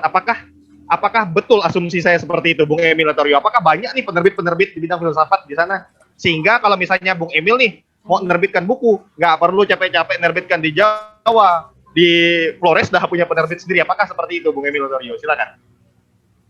Oke, terima kasih. Rio duluan. Oke. Di Lelero sendiri di STFK memiliki satu penerbit, namanya penerbit Lelero, ya. Namanya penerbit Lelero, dia fokus menerbitkan buku-buku filsafat, buku-buku sosial, humaniora, juga buku-buku teologi setiap tahun, ya. Jadi buku-buku itu buku-buku itu bukan hanya dari dosen sendiri, tapi juga menerbitkan skripsi mahasiswa yang dianggap layak, dan juga ada orang-orang luar yang menerbitkan bukunya, dan juga menerjemahkan buku-buku filsafat di dalam bahasa Indonesia, karena ada penerjemah juga di sana yang menerjemahkan buku-buku filsafat. Tapi memang berkaitan dengan jumlahnya belum terlalu banyak penerbitannya, tapi tetap ada. Setiap tahun ada dosen STFK Lelero yang menerbitkan buku-buku di penerbit Lelero. Mahasiswa juga seperti itu, ya. Ya, Bung Emil, gimana? Silakan. Oke, sejauh ini tidak banyak penerbit lokal di Indonesia Timur, khususnya di NTT. Sejauh yang saya tahu, penerbit untuk buku-buku filsafat itu penerbit STFK Lelero, tempat di mana saya mengajar. Tetapi saya kira, menurut saya, penerbit perlu ada ini, seperti ini. Orang-orang dari STFK Lelero atau dosen-dosen di STFK Lelero harus juga berani menerbitkan bukunya di penerbit-penerbit besar di Jakarta atau Canisius, atau tidak saja hanya menerbitkan buku di STFK Lelero. Kenapa? Karena kalau kita mau meningkatkan kualitas filsafat atau kualitas ilmu pengetahuan, kita harus berani mempublikasikan buku-buku kita di penerbit lain. Makanya saya kadang-kadang sering sharing dengan beberapa dosen. Kenapa dosen-dosen di sini tidak mau menerbitkan buku-bukunya di penerbit besar di Jawa? Kenapa harus menerbitkan buku-bukunya di STFK Lelero? Dan penerbit STFK Lelero juga menerima penerbit-penerbit misalnya dari penulis-penulis dari Jakarta, misalnya dari Diakara atau dari tempat yang lain. Saya pikir perlu seperti ini, perlu kerjasama antar penerbit. Kalau kita benar-benar mau membangun filsafat di Indonesia, termasuk di Indonesia Timur, orang-orang dari Diakara perlu juga mempublikasikan tulisan-tulisannya di penerbit STFK Lelero, penerbit Lelero, dan dosen-dosen di Lelero menerbitkan tulisan-tulisan di penerbit Canisius misalnya. Hanya dengan dialektika seperti ini, orang-orang di Indonesia Timur membaca tulisan-tulisan dosen-dosen di Indonesia Barat, orang-orang di Indonesia Barat juga membaca tulisan-tulisan dari dosen-dosen di Indonesia Timur. Dan dalam proses penerbitan ada kritik, ada masukan dan lain sebagainya, sehingga ada peningkatan kualitas dalam berfilsafat dan berpengetahuan. Kalau kita masing-masing menuntut supaya terbit di penerbit lokal, kualitasnya tidak akan meningkat. Menurut saya, orang Indonesia Timur harus berani menerbit di margin kiri, di Canisius atau di tempat-tempat yang di publikasi-publikasi nasional, Gramedia, dan ini perlu fasilitasi dari pemerintah juga komunitas-komunitas studi filsafat di Jawa. Kita harus bekerja sama. Kalau berdiri sendiri-sendiri, menurut saya tidak bisa. Jadi tidak ada jalan keluar untuk meningkatkan kualitas filsafat di Indonesia Timur dengan membuka sebanyak-banyak penerbit lokal. Nah, ini mutunya pasti akan rendah. Justru sebaliknya kita harus mendorong orang-orang lokal menerbitkan tulisan-tulisannya di Jawa, di Indonesia Barat. Karena kan dalam proses itu kan ada pembacaan, review dan lain sebagainya yang bisa meningkatkan standar kualitas penerbitan. Kurang lebih seperti itu. Terima kasih Bung Emil, terima kasih banyak. Ini saya kira Bung Martin Suryajaya ini mendengar pembicaraan kita, jadi Bung Martin juga banyak kenal dengan penerbit-penerbit. Saya kira mungkin ide untuk saling tukar tulisan dalam tanda kutip ini menarik juga untuk di follow up supaya nanti wacana-wacana keren dari masing-masing daerah di Indonesia itu bisa menyebar di seluruh Indonesia. Artinya yang dari Indonesia Timur itu bisa dibagikan sampai ke Indonesia Barat, intinya di seluruh Indonesia bisa saling berbagi gagasan. Nah, satu pertanyaan dari saya juga. Saya ini sebenarnya merangkum pertanyaan-pertanyaan yang ada di Zoom ya. Merangkum pertanyaan-pertanyaan yang ada di Zoom. Satu pertanyaan saya gini. Ketika pandemi ini terjadi dan kemudian semua sistem perkuliahan, sistem pembelajaran itu kemudian menjadi online, lalu kemudian kita kemudian tiba-tiba melek teknologi. Teman-teman, saya nggak tahu nih bagaimana kualitas internet untuk teman-teman di Indonesia Timur nih ya. Saya nggak seberapa tahu, nanti mungkin bisa cerita. Bagaimana sih dampak besar dari pandemi ini ke depannya kira-kira untuk perkembangan kajian-kajian filsafat atau pengembangan filsafat di Indonesia Timur? Apakah menjadi lebih baik atau sama saja karena ya internet di tempat kita keok-keok juga kok gitu? Apakah seperti itu? Silakan Rio atau Bung Emil duluan? Mungkin Rio duluan ya. Rio, silakan Rio, silakan. Kakak, izinkanlah saya lupa tadi. Saya bisa berkomentar berkaitan dengan penerbit dari kakak. Silakan. Nanti langsung disambung ya dengan pertanyaan saya tadi. Oke, terima kasih kakak. Artinya, walaupun saya dan Pak Emil dari institusi yang sama, tapi ada juga perbedaan konsep antara kami berdua. Halo Pak Emil. Ya, siap. Berkaitan dengan penerbit, bagi saya bahwa entah itu karangan ilmiah atau tidak ilmiah, bukan soal penerbitnya ya, soal kualitas tulisannya. Ya. Entah banyak juga tulisan-tulisan di Gramedia yang tidak berbobot, tapi terpaksa diterbitkan ya kan. Artinya bahwa saya kurang setuju misalnya orang-orang di Lelero harus terbitkan bukunya di Canisius supaya bisa berdialog pemikiran. Jadi menurut saya bahwa dialog tiga pemikiran bukan pertukaran penerbitan seperti itu, tapi bagaimana dialog tiga pemikiran, bagaimana kita mempertemukan pemikiran bersama-sama membuat buku. Bukan begini, buku-buku di Lelero dicetak di Canisius supaya bisa berdialog dengan pemikir-pemikir di sana. Jadi artinya bahwa kita menyembunyikan, kita mempublikasikan karya kita yang kecil di penerbit yang sudah besar. Artinya bahwa logika ini menurut saya kurang setuju. Artinya bahwa kita menumpang tulisan kita di penerbit yang sudah memiliki nama besar. Walaupun di Lelero, di kampung, di lokal, tapi kualitas tulisannya kalau saya bandingkan dengan Canisius tidak berbeda juga. Hanya karena promosi untuk Canisius dan Gramedia lebih besar, dana iklan dan promosinya daripada dana promosi untuk perpustakaan Lelero. Sehingga banyak buku-buku baik di Lelero yang tidak diketahui oleh Jakarta. Karena apa? Promosinya masih kurang. Bukan karena kualitas tulisan di Lelero lebih buruk dibandingkan dengan kampus-kampus yang lain yang sudah memiliki nama besar. Banyak juga tulisan di Canisius dan Gramedia kok yang tidak berbobot. Ya, kalau kita bandingkan dari mahasiswa. Ya. Kalau menurut saya ke depan bukan dialektikanya pertukaran penerbit, tapi dialektika pemikiran, baru dosen-dosennya sama-sama membuat buku. Nah, seperti itu menurut saya. Oke. Bagaimana pertanyaan Pak?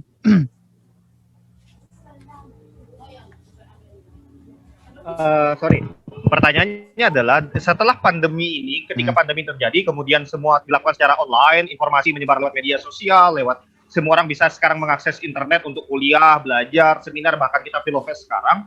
Kira-kira nanti ke depannya perkembangan kajian-kajian filsafat atau studi filsafat di Indonesia Timur itu apakah akan berdampak positif atau sebenarnya sama saja karena kualitas infrastruktur internet di Indonesia Timur kurang baik. Apakah ada perubahan yang signifikan atau sebenarnya biasa-biasa aja untuk pengembangan filsafat di Indonesia Timur? Silakan, Rio. Kalau menurut saya justru pandemi ini membawa berkat ya khusus untuk pendidikan di Lelero. Karena apa? Dengan adanya pendidikan, di Lelero sudah membuka ruang untuk mengundang Bapak misalnya Budi Harniman kemarin untuk memberikan materi. Jadi kan sebelum adanya pandemi tidak ada dialog antara kerjasama di antara kampus untuk memberikan materi seperti di Lelero. Artinya bahwa dosen-dosen di Lelero mengajarkan materinya kepada mahasiswanya. Itu selama ini. Tetapi dengan adanya pandemi seperti ini, jadi semakin membuka ruang diskusi untuk berdiskusi dengan begitu banyak orang dengan keahliannya masing-masing untuk memberikan input yang konstruktif untuk pengembangan kemampuan mahasiswa di Lelero. Artinya pandemi ini membawa berkat untuk membuka ruang kolaborasi dan sinergisitas antara kampus dan juga antara mahasiswa. Artinya mungkin selama ini sudah merasa nyaman dengan pola pendidikan yang ada dari tahun ke tahun, tapi dengan adanya pandemi ini membuka ruang diskursus, membuka ruang sinergitas dan kolaborasi dengan orang-orang yang ada di kampus lain. Salah satunya adalah ada banyak kemarin diskusi di Lelero mengundang secara online dosen-dosen dari kampus lain. Saya berpikir bahwa ini hal yang baik. Ke depan tinggal pengembangan ke depan untuk dosen-dosen, tukaran dosen juga untuk saling belajar, dibanding dengan mahasiswa juga. Harapannya ke depan. Jadi COVID ini membawa berkat sih untuk soal untuk membuka ruang kolaborasi ke depan. Demikian dari saya kan. Mungkin ada tambahan dari Pak Emil. Silakan, Bung Emil, langsung disambung saja, Bung Emil. Saya kira saya sepakat dengan Rio tadi bahwa setelah pandemik ini kita belajar banyak hal, termasuk belajar bagaimana kita bisa berkolaborasi secara online dengan dosen-dosen dari Indonesia bagian Barat. Tetapi kita jangan terlena bahwa dengan cara demikian kita lupa untuk membangun atau terlalu bergantung pada Indonesia bagian Barat. Saya malah berpikir sebaliknya, walaupun dengan kecakapan internet yang makin baik untuk orang-orang di Indonesia Timur, tetap harus ada upaya dari orang-orang Indonesia Timur dan juga orang-orang Indonesia Barat sama-sama membangun bukan hanya studi filsafat tapi studi-studi lain di Indonesia Barat, dan itu dilakukan bukan hanya secara online tapi juga kerjasama offline ya, seperti pertukaran dosen atau pertukaran mahasiswa atau buat seminar offline secara bersama-sama Indonesia Barat dan Indonesia Timur atau Indonesia Timur sendiri. Itu perlu dilakukan kerjasama secara langsung ini. Karena kalau hanya mengandalkan kerjasama online, maka orang Indonesia Timur hanya menyusut terhadap orang Indonesia Barat. Kami orang Indonesia Timur ingin memajukan diri kami sendiri dengan kemampuan kami sendiri, tapi kami tentu membutuhkan bantuan teman-teman dari Indonesia Barat.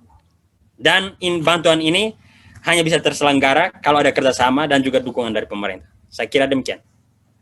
Terima kasih Bung Emil dan Rio. Ini argumen-argumen yang dibangun ini benar-benar menurut saya menjadi semacam pencerahan bagi kita untuk melihat bagaimana, bagi saya ini bukan hanya soal bagaimana perkembangan filsafat ya, tapi kemudian bagaimana filsafat itu punya relevansi untuk kehidupan di konteks kita masing-masing, entah Bung Emil, Rio di Indonesia Timur dengan pembangunan masyarakat, kritik sosial. Saya jujur aja, sebenarnya ada banyak pertanyaan saya untuk Bung Emil dengan Rio terkait dengan bagaimana filsafat kemudian menjadi relevan untuk situasi sosial budaya di sana ya. Tapi waktu kita terbatas. Saya akan tanya personal saja nanti. Saya butuh closing statement dari Bung Emil sama Rio. Closing statement dari seluruh pembicaraan kita, diskusi menarik kita ini. Silakan saya mulai dari Bung Emil dulu, closing statementnya. Saya sendiri senang sekali dengan festival filsafat yang diselenggarakan oleh Philosoph ID ini, dan saya pikir ini adalah langkah yang baik yang harus diteruskan ke depan. Dan diskusinya tidak hanya online, tapi juga offline, karena menurut saya keakraban itu tidak bisa hanya dibangun secara online, tapi juga secara online. Saya sudah menjelaskan panjang lebar bahwa studi atau kajian filsafat di Indonesia Timur itu memang cukup terbelakang. Tetapi kalau kita mau jujur, kajian filsafat itu terbelakang bukan hanya di Indonesia Timur, tapi di Indonesia pada umumnya. Karena memang pemerintah itu kurang memperhatikan studi-studi yang tidak memiliki manfaat praktis, termasuk di dalamnya adalah studi filsafat atau kajian filsafat. Karena itu, untuk bisa memajukan filsafat di Indonesia Timur dan di Indonesia pada umumnya, kita perlu kolaborasi. Kolaborasi itu tidak hanya kolaborasi antar orang-orang Indonesia Timur saja, tetapi kolaborasi antara Indonesia Timur dan Indonesia Barat untuk mendesak pemerintah agar bisa memperhatikan filsafat. Karena filsafat menurut saya itu adalah ilmu yang sangat baik agar kita bisa memahami realitas sosial. Saya ibarat seperti ini. Filsafat itu adalah orang yang menyiang pertama kali sebuah ladang, sedangkan ilmu-ilmu yang lain itu menabur. Kalau orang-orang filsafat tidak meluruskan logika, tidak meluruskan kajian-kajian yang filosofis itu, maka ilmu-ilmu lain tidak bisa meletakkan dasar yang kuat.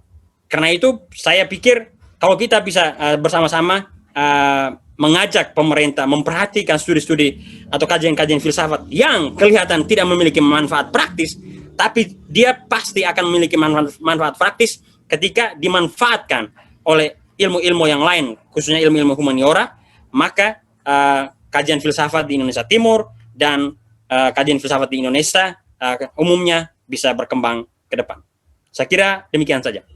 Terima kasih Bung Emil. Langsung ke Rio, closing statement Rio. Oke, terima kasih. Pertama saya apresiasi kepada panitia Developers ID yang sudah menyelenggarakan kegiatan ini. Jadi ini semacam membuka ruang diskursus, membuka ruang kolaborasi langkah awal. Harapannya semoga ke depan jadi seperti harapannya Pak Emil. Jadi kegiatan ini bukan hanya selama sepekan ini, tapi membuka ruang diskusi ke depan. Ya, artinya bahwa membuka ruang diskusi lah dengan kami di Timur, di Lelero. Jadi dalam kegiatan ini saya tidak menjumpai setiap kali apakah karena kami kurang membuka diri atau kurang koordinasi antara dua lembaga ini. Jadi marilah kita tetap menjalin kerjasama ini untuk ke depan, tetap menjalin kerjasama untuk berdialog, untuk berdiskusi dengan tema-tema yang baru. Sebenarnya filsafat di Timur tidak terbelakang amat sih, hanya karena kami tidak memiliki suatu speaker, ya, tidak memiliki suatu suara untuk menggaungkan diskursus filsafat yang ada di Timur. Memang selama ini sudah hampir 80 tahun di filsafat di Lelero dengan publikasinya, hanya tidak seperti kampus-kampus lain yang memiliki media, ya, tinggal di kota dengan aksesnya yang besar, kegiatan sekecil apapun di kampus lalu diliput oleh media-media nasional, itu menjadi konsumsi nasional. Begitu banyak kegiatan-kegiatan Lelero, kegiatan besar, hanya karena media yang meliputnya, hanya media lokal, sehingga jumlahnya hanya sekitar entitas saja. Sehingga kami merasa bahwa kami besar, tapi besar dalam kerangkeng. Tapi sebenarnya bahwa tradisi filsafat di Timur sudah berkembang hanya karena tidak memiliki suatu media untuk menyuarakan seluruh kegiatan perkuliahan dan diskusi akademik di Timur di kancah global. Ini suatu pelajaran bagi kami ke depan supaya menggiatkan publikasi, penelitian, dan berkolaborasi dengan kampus-kampus filsafat lain Indonesia demi pengembangan filsafat di Indonesia. Semoga dari hari ke hari filsafat semakin berkembang untuk membuka ruang diskursus, karena Indonesia ini butuh orang yang belajar filsafat supaya bisa berdialog, bisa menerima perbedaan dengan yang lain. Itu hanya ada pada filsafat. Terima kasih. Terima kasih Bung Emil, terima kasih Rio untuk semua yang kita diskusikan hari ini. Saya tidak akan menyimpulkan apapun, tetapi apapun yang kita bicarakan ini menjadi refleksi bersama, karena sekali lagi kita hari ini dalam sesi ini berbicara tentang konteks Indonesia Timur yang ternyata setelah kita diskusikan panjang lebar ini bisa direfleksikan bersama, bukan hanya di teman-teman di Indonesia Timur yang menjadi peserta di sini, tapi juga untuk teman-teman di seluruh Indonesia yang mendengarkan kelas ini, mendengarkan sesi ini, untuk sama-sama melihat, wow, ternyata kerjasama di bidang filsafat bisa dilakukan sekarang. Karena situasi pandemi ini kemudian membuka mata kita secara lebar untuk membangun kerjasama. Saya, Trio Kurniawan, sekali lagi mengucapkan terima kasih untuk Bung Emil, untuk Rio, untuk segala macam kesalahan yang terjadi selama sesi ini kami minta maaf. Saya serahkan kembali sesi atau acara di Developers ID ini kepada Ada. Ada, silakan. Ya, terima kasih Bung Trio. Terima kasih juga kepada Bung Emil dan Bung Yohanes atas pemaparan dan perspektifnya terhadap filsafat Indonesia Timur.